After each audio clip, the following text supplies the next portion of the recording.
Hello, Sonia Barrett here once again, and today I want to talk just a bit about the healthcare program. And when I say the healthcare program, I'm not necessarily speaking of the healthcare program that we have in effect, but healthcare, this whole healthcare issue is so big for a lot of people. It certainly seems to determine some of the choices that people make politically.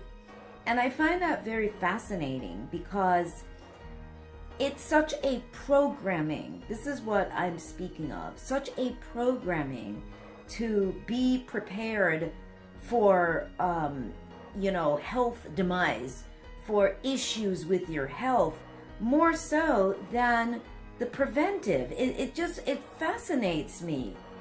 The majority of people, I would say a large majority, really have no concept as to what healthcare should really be. Healthcare should really be self-care. And anything outside of that, such as going to the doctor, any kind of practitioner, should be after you've exhausted, tools or your self-care approach, or for situations that have become drastic. Now, how do we even arrive at some of these drastic conditions? And that's something that we have to look at as individuals. Yes, as a society, but the society is made up of individuals. So what is it that we are missing? Well, just as I said before, we are missing the fact that most people are simply just programmed with making sure that they have good health care. Well, what do you think health care is for? It's for when you get sick, again, for when your body breaks down, and maybe for the emotional care as well. But something is leading us to the rise in many of these conditions we see today. Cancer with children, even in animals. So what is going on in our society? One, yeah, we have a society that is stressed, no doubt, extremely stressed. But we also have a society that has wandered further and further away from, again, what it is to provide self-care.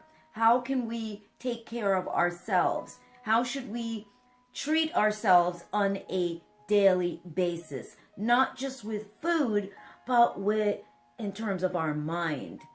And it all comes to the point of what we call spirituality. It's all under the same umbrella. So it's not just about running off to church, and then the rest of the week, you're still running the same program. You're still doing the same thing. Just making sure you go to your job to make sure that you hold on to your health care. I hope you hear what I'm saying. Those people who do this, and then you wonder why your body is as it is, or your life is as it is. It's how we take care of ourselves. And for those people who are caretakers, I have seen it so many times that the caretaker, a lot of times after the person is gone, they end up in severe health conditions because of the way they treated themselves during the period that they were caring for someone else.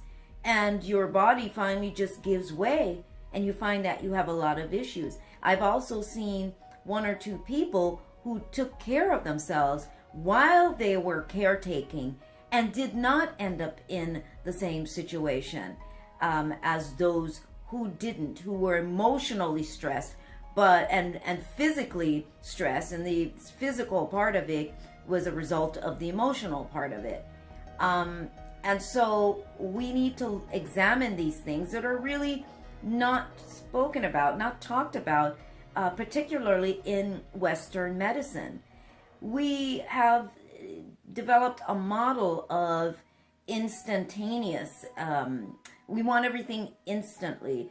We want everything to be already prepackaged for us and presented to us. And then we go with something that's already packaged, and we don't have to take responsibility for caring for ourselves or even figuring out what your body needs. And so this is why I'm emphasizing this. It's not just about fighting about healthcare. Yes, there are people that need it. And before I, get emails or comments regarding that, I am not excluding those people that are really in need of it. I am speaking of the journey to ill health when a person gets older. Is it because they're older? I often say no. It's not because people have progressed in age, but most of this is the body breaking down from the manner in which that person either took care of their body, or the life of that person, the stress of that person's life, the unresolved issues in that person's life from childhood or perhaps even in the womb. So this is the picture that I am hoping that more people examine and see, that we are truly self-contained. The body really does know how to fix itself under the right conditions. So you have to ask yourself, well, what are the right conditions? How can I find out more about what the right conditions are for your body specifically? This is not a one size fits all. So eating raw food may not work for you. Being vegetarian might not work for you. Being vegan might not work for you. Being the juicing, just living off of that might not work for you.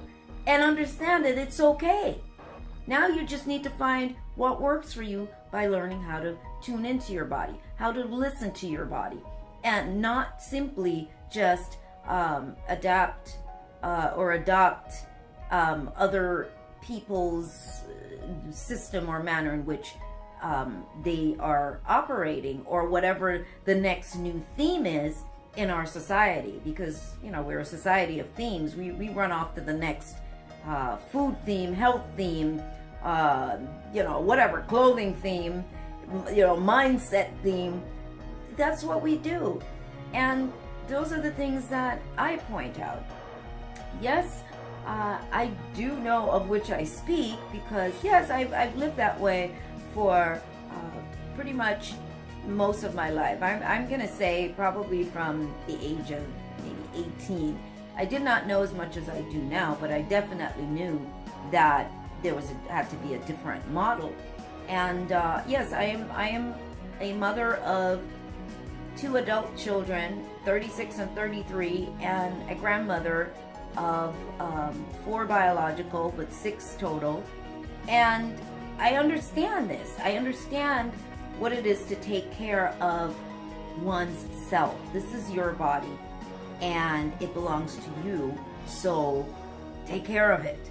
Don't rely on someone else to always tell you what's wrong with your body. And it's not really just about the name of the next disease. The name, sometimes we get so attached to the name of the disease and the symptoms that come with that particular disease. It's not really about the name. It's about the fact that the body is saying, I'm out of balance and I need balance. I am asking you to bring me back to balance. So you've got to examine the manner in which your life is going at that moment. Cancer is known, yes, to be triggered by sometimes severely traumatic situations in a person's life, can trigger a disease, can trigger an illness, even something like cancer. It is known that happens. We can't go into that in this video because that's not what it's about, but it's the way the body operates, the way the body functions. It's the way the body signals us to tell us that there is something going on and I need balance. I need your mind to be balanced. I need the body to be balanced. and they go hand in hand.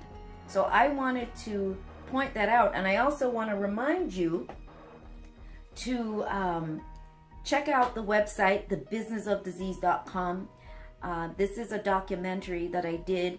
It took 5 years of really pulling this together, and this came out of the fact that I wrote an article called "The Marketing of Breast Cancer: The Pink Ribbon Agenda."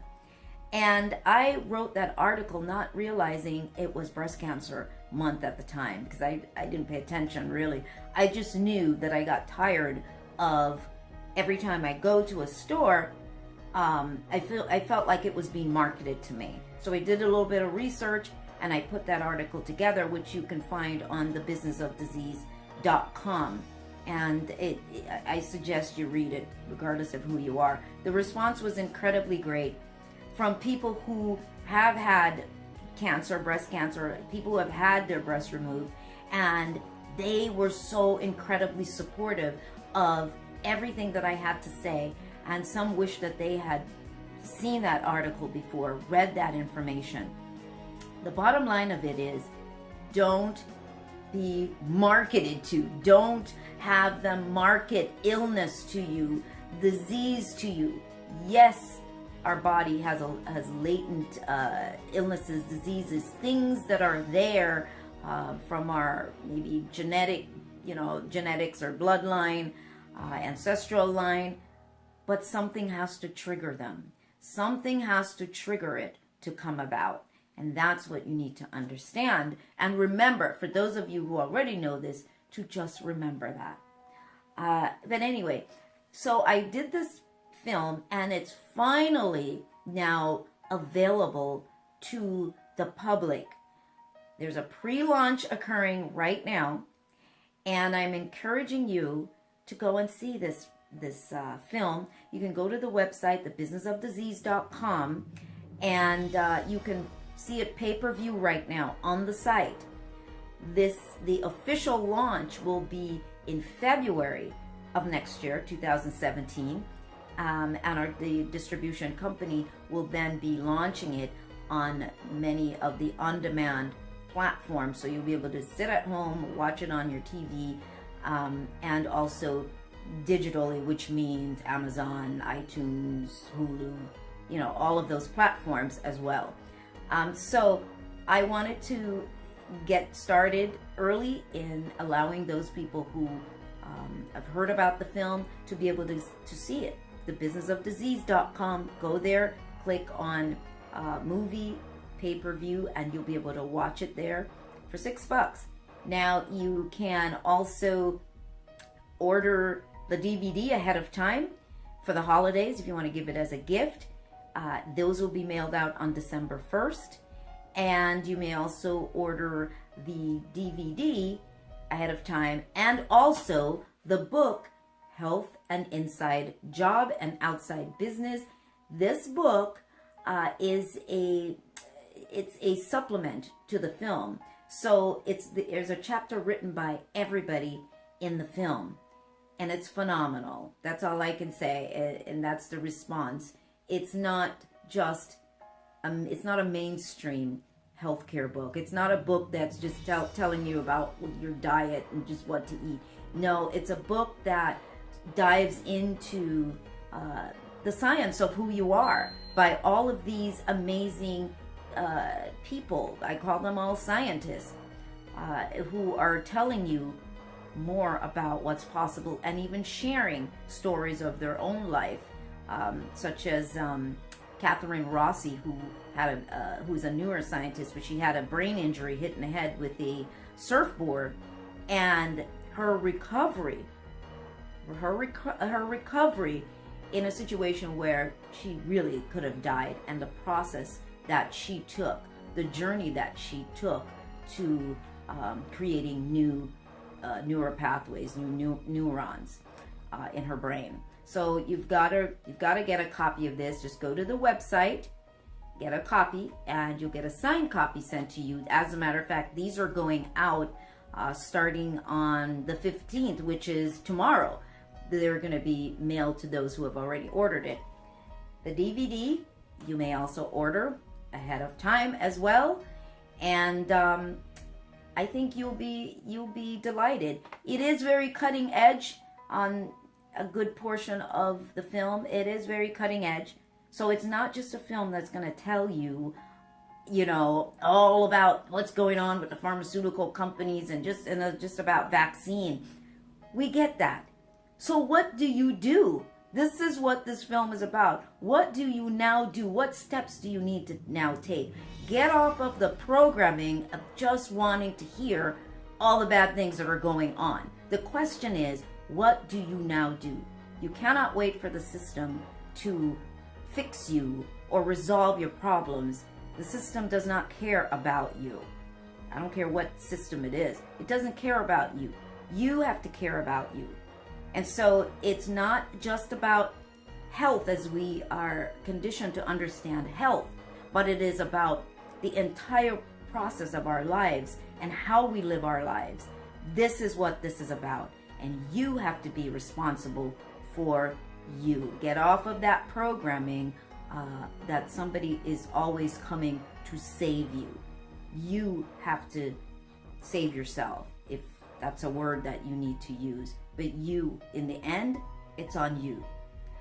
All right, so again, remember, health and inside job and outside business, the business of disease, right? The cure is in the body, not in the business. That's the slogan. The cure is in the body, not in the business. All right? Well, I thank you so much for listening.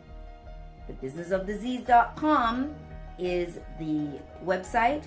And if you want to find out more about me and my work and my other books, you can go to TheRealSoniaBarrett.com. Thank you so much, and I am wishing you great health.